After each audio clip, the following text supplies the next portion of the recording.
Welcome to the presentation, the United States Constitution, the Bill of Rights and Selected Articles.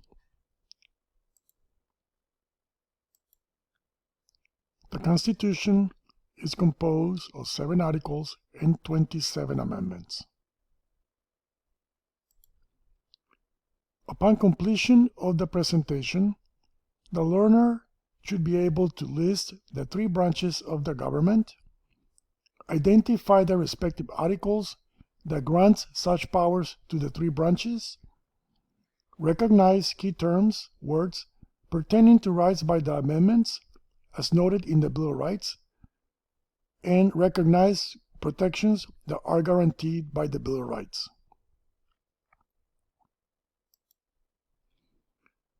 The 3 branches of the government: Article 1, Article 2, and Article 3. Let's explore. Article 1 grants legislative power to Congress. Article 2 grants executive power to the President. Article 3 grants judicial power to the courts.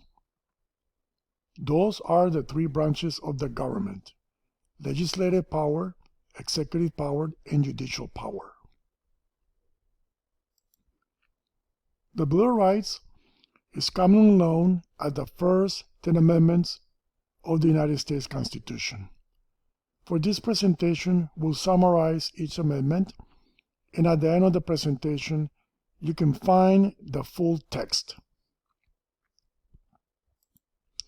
The First Amendment basically states that Congress cannot make any law that will favor one religion over another, keep us from expressing ourselves, prevent the press from presenting any news, ideas, stop us from meeting peacefully for a demonstration, and petition the government to change something. Second Amendment, right to bear arms. Congress can stop people from having guns. However, there are restrictions. Third Amendment, quartering of soldiers. We don't have to let soldiers live in our houses, except in the time of war, and then Congress needs to pass legislation.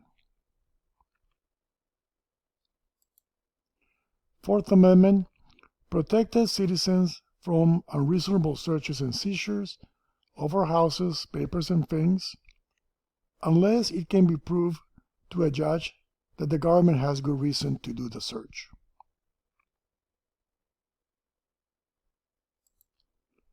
Fifth Amendment talks about double jeopardy, cannot try you from the same offense twice. Self-incrimination, you have the right not to become a witness against yourself by remaining silent, and it should be due process of law.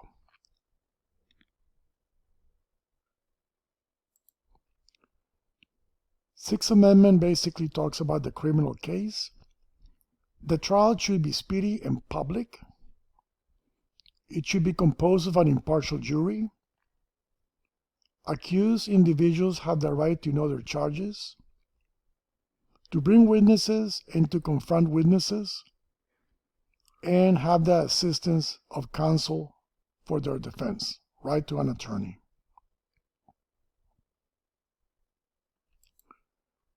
Seventh Amendment deals with a jury trial for civil cases. These are cases that arise between 2 individuals rather than you and the government. The Eighth Amendment talks about fines and bail and cruel and unusual punishment.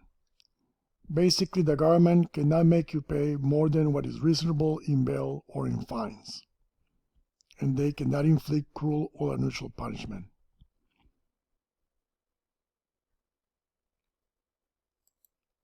The Ninth Amendment talks about other rights that are not enumerated or listed in the Constitution. They're other rights that the people have. And finally, the 10th Amendment. Anything that the Constitution doesn't say that Congress can do is basically left up to the states and to the people. The states have the right to legislate themselves and pass their own laws too.